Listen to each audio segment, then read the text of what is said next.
ये है वियतनाम का एक पॉपुलर गेम फाओ डाट, जिसे लोग मड कैनन भी बोलते हैं। इसमें प्लेयर चिपचिपे मिट्टी के बड़े ब्लॉक को जोर से जमीन पर पटकते हैं। जैसे ही मिट्टी गिरती है वो साइड से लंबी लाइन में फैल जाती है। जिसकी लाइन सबसे लंबी होती है वही जीत जाता है। और लोकल लोग मानते हैं कि पटाखे की जोर की आवाज से बुरी किस्मत और बुरी आत्माएं दूर भाग जाती हैं।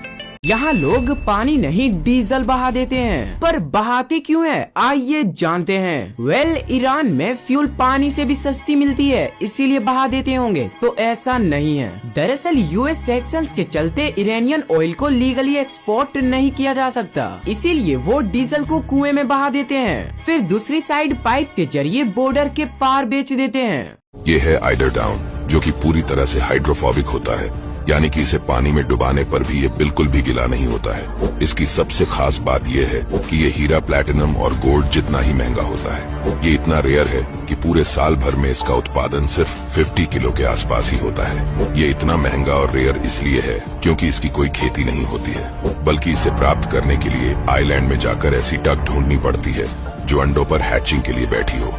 फीमेल डक अपने अंडों और बच्चों को गर्म रखने के लिए अपनी छाती से पंख तोड़कर अपने घोंसलों में रखती है, जिसे आइडर डाउन कहा जाता है। आइडर डाउन धरती पर पाया जाने वाला सबसे हल्का, मुलायम और सबसे गर्म नेचुरल फाइबर है। इसका इस्तेमाल तकिया और रजाई बनाने में होता है और एक आइडर डाउन से बनाई गई सजाई की कीमत 6 लाख से भी ज्यादा होती है। जहाज को जल्दी से किनारे लगाने के लिए जब भी जहाज रुकता है तो डॉक वर्कर जहाज की रस्सी को डॉक के खंभे पर बांध देते हैं। लेकिन ये डॉक वर्क का रूल वायलेशन है, क्योंकि रस्सी के कसने के मोमेंट में ये बेहद शक्तिशाली खिंचाव पैदा करती है। अगर समय पर हाथ छोड़ने का सही मौका नहीं पकड़ा तो हाथ रस्सी में फंस सकता है। और मत भूलो, यह रस्सी दर्जनों यहाँ तक कि 10,000 टन के जहाज को रोक रही होती है। अगर रस्सी टूट जाए तो यह तेजी से पीछे की ओर उछलती है, इतनी ताकत के साथ कि सैकड़ों किलो का पानी का ड्रम भी उड़ जाए। डमी टेस्ट में रस्सी ने सुरक्षा जाल को तोड़कर डमी को कमर से 2 हिस्सों में काट दिया। अगर यह असली इंसान को लग जाए तो नतीजे भयानक होंगे। इस तरह की दुर्घटना से बचने के लिए डॉक रस्सी को समय समय पर बदलना जरूरी है, चाहे दिखने में वह ठीक ही क्यों न लगे। जब जहाज किनारे लगता है तो जहाज का कर्मचारी एक भारी वस्तु से बंधी पतली रस्सी को ताकत से किनारे फेंकता है। पतली रस्सी का एक सिरा डॉक रस्सी से जुड़ा होता है। किनारे के कर्मचारी उस पतली रस्सी को खींचकर डॉक रस्सी को ऊपर लाते हैं। रस्सी के अभी ढीले होने पर उसे पहले से ही डॉक के खंभे पर बांध देते हैं, ताकि रस्सी अचानक कसने से बचा जा सके। देखो, चीन के एक मैकेनिक ने ये अनोखी गाड़ी बनाई है जिसमें 8 बड़े बड़े पहिए लगे हैं, जो इसे किसी भी तरह की जमीन पर चलने की ताकत देते हैं। चाहे रास्ता ऊबड़ खाबड़ हो, गहरे गड्ढे हो या पत्थरों से भरा इलाका हो, ये बिना रुके आगे बढ़ती जाती है। सबसे खास बात ये है कि इसके पहिए खास डिजाइन के बने हैं, जो गाड़ी को एक ही जगह पर 360 डिग्री पर घूमने में मदद करते हैं। लेकिन इसका एमपीबीएस कॉन्सेप्ट इसे और भी खतरनाक मशीन बना देता है। ये सिर्फ जमीन पर तेजी से नहीं दौड़ती, बल्कि झाड़ियों और कीचड़ में भी आसानी से निकल जाती है। और जैसे ही पानी आता है, इसके पहिए ऊपर उठ जाते हैं, जिससे पूरा वाहन नाव की तरह फ्लॉट करने लगता है। यानी ये मशीन एक साथ 2 काम करती है। अगर इस तरह की गाड़ियां रेस्क्यू टीम्स के पास हो तो बाढ़, झील या नदी जैसी जगहों पर बचाव अभियान चलाना कितना आसान हो जाएगा। एक छोटी सी गलती और लाखों जिंदगियां बचाने वाला गैजेट बन गया। स्टैनफोर्ड यूनिवर्सिटी के रिसर्चर्स ने बनाया मिली स्पिनर, जो खून की नसों में जमे ब्लड क्लॉट्स को साफ करता है। पहले वाले टूल्स सिर्फ सक्शन से काम करते थे, इसलिए बड़े क्लॉट्स नहीं निकल पाते थे। लेकिन जब रिसर्चर से गलती से डिवाइस घूम गया तो सक्शन अचानक कई गुना बढ़ गया। यहीं से जन्म हुआ मिली स्पिनर का, जिसने ट्रीटमेंट की सक्सेस रेट को 50% से 90% तक बढ़ा दिया। कभी कभी एक छोटी गलती ही सबसे बड़ा इन्वेंशन बन जाती है।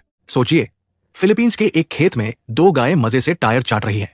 पहली नजर में ये अजीब लगता है, पर असल में वो टायर पर लगी गुड़ की चाशनी का मजा ले रही है। ये मीठा सिरप गन्ने से बनता है और इसका स्वाद इतना लाजवाब है कि सिर्फ गाय ही नहीं, ज्यादातर जानवर इसके दीवाने हैं। किसान भी खुश, क्योंकि इससे गायों का खाना स्वादिष्ट बनता है, पाचन आसान होता है और दूध भी भरपूर निकलता है।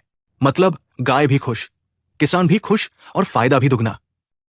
ये एक ऐसी तकनीक है जिसमें पेड़ को जानबूझकर जख्मी किया जाता है ताकि वह कुछ ऐसा पैदा करे जिसकी कीमत सोने से भी ज्यादा होती है। इस प्रक्रिया में एक गर्म लोहे की रोड को हरे भरे पेड़ के तने में गहराई तक घुसाया जाता है। फिर उन जख्मों में नमक मिला हुआ पानी डाला जाता है। पेड़ खुद को बचाने के लिए उस जगह पर एक गाढ़ा और चिपचिपा पदार्थ छोड़ता है, जिसे रेजिन कहते हैं। धीरे धीरे यही रेजिन पूरे तने में फैलता है और सालों बाद वही जख्मी हिस्सा बदल जाता है एक खुशबूदार बेहद महंगी लकड़ी में, जिसे गारवुड या आउट कहा जाता है। ये लकड़ी इतनी कीमती होती है कि सिर्फ 1 किलो की कीमत 5 लाख रुपए से भी ज्यादा हो सकती है और इसी से लग्जरी परफ्यूम बनाया जाता है। देखो, इसी को कहते हैं आम के आम और गुठलियों के भी दाम, क्योंकि मछुआरे जब टूना फिश को पकड़ते हैं तो उसका 1% हिस्सा वेस्ट नहीं होने देते हैं, क्योंकि टूना के 1 किलो गोश्त की कीमत 10 लाख रुपए होती है। लेकिन उससे कहीं ज्यादा महंगी तो इसकी हड्डियां बिकती हैं, क्योंकि इसकी हड्डियों से जो बोन मैरो निकलता है उसकी कीमत में तो आप एक रोल्स रॉयस भी खरीद सकते हो। इसीलिए मछुआरे जान पर खेलकर गहरे समुद्र में इस मछली को पकड़ने जाते हैं।